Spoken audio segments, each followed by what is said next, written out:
you can and you do want to, like and subscribe and share. So I set up this site, xirt.us, and you can click donate to put grass on the Death Star, and it's kind of fun. So there's a thing called the Floating Island, and it is a trip in Argentina, a small spinning lake with a landmass that moves around, changing directions. Seems like some sort of a UFO landing pad. Figure it out for yourselves. Also, we're going to look into the 7 presidents with African American ancestry, which is not as crazy as you might think it is, and the Valletta tunnels in Malta, which have been there at least since 1565, although that's just when they were noticed during the Ottoman attack. An interesting set of tunnels, very big. Into the Knights of Malta Jesuit connection, which the Jesuits call God Allah. So, Song of Roland, which is an interesting book. It's a poem from 778 during the reign of Charlemagne. It tells the tale of the Moors in Spanish Spain, sort of the Alamo of the time.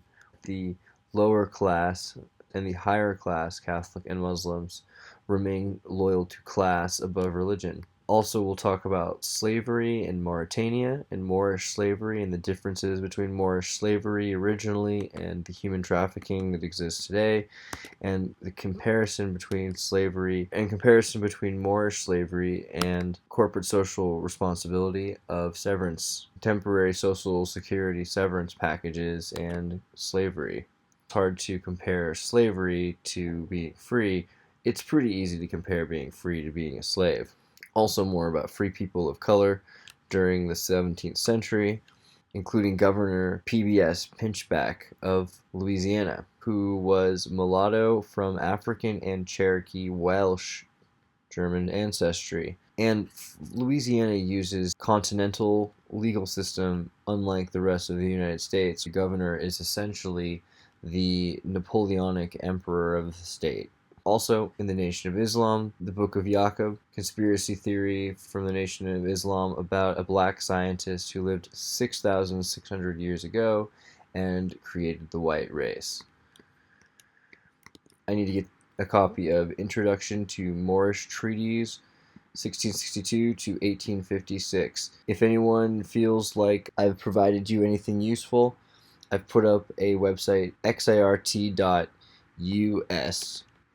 If you feel like helping me out, you can donate and put grass on the Death Star. And otherwise, just enjoy. Thanks a lot. I think the crux of where we're going with this, after we get into Mauritania, the Moorish sciences that are Freemasonry, they're linked to the Latter-day Saints and the War of Tartaria. According to the official Mormon wiki, the War in Heaven is a conflict that took place in the premortal life among the spirit children of God. There was a war. Michael and his angels fought against the dragon, and the dragon fought against his angels. When God chose Jehovah, Lucifer became angry and kept not his first estate, and he left the council in heaven that day. Many followed after him. Not much is known of the mechanics of the war. We end in the 1978 revelation on the priesthood, which says the church doctrines from the 1840s are no longer in status. This revokes the revelation. Africans are the result of those who refuse to choose a side in the war in heaven.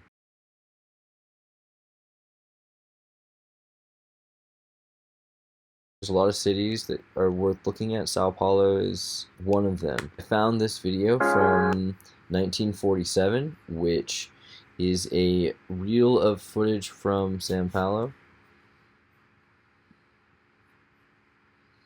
But I found this footage from Sao Paulo 1943, and it talks about the investment opportunities in the great city of Sao Paulo, and it shows what sort of technology is already there, including giant roads, electric systems, cable cars, industrial manufacturing, iron milling, copper mining, the list goes on. quarrying, car manufacturing, there are castles, there are temples, and at some point you see, yeah, the manufacturing of cars was specific. These are not cars that are imported, but this is what Brazil looked like, and this is Sao Paulo in 1943.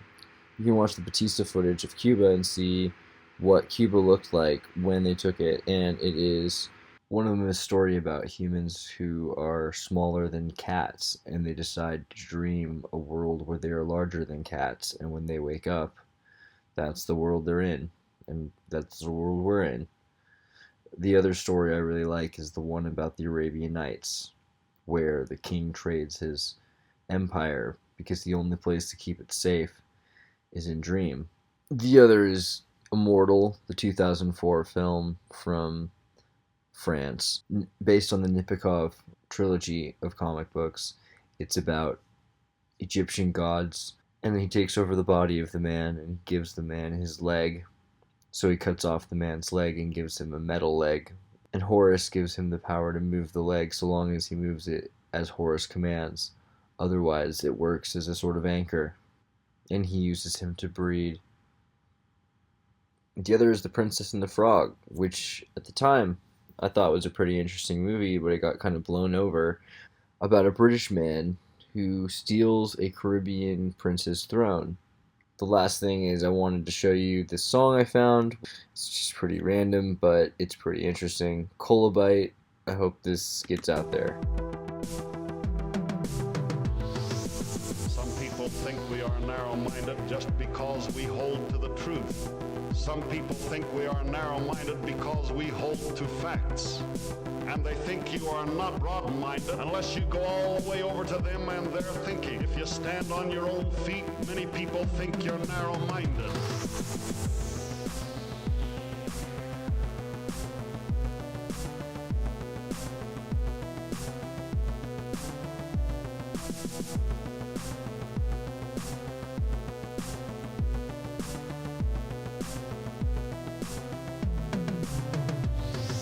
They think you are not broad-minded unless you surrender your feelings and your standards and your views and your faith.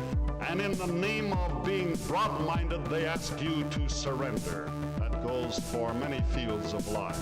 Are you, young Latter-day Saints, narrow-minded or intolerant because you say that there is only one true church and you belong to it? Like and subscribe and share. I set up this site, xirt.us. Donate to put grass on the Death Star.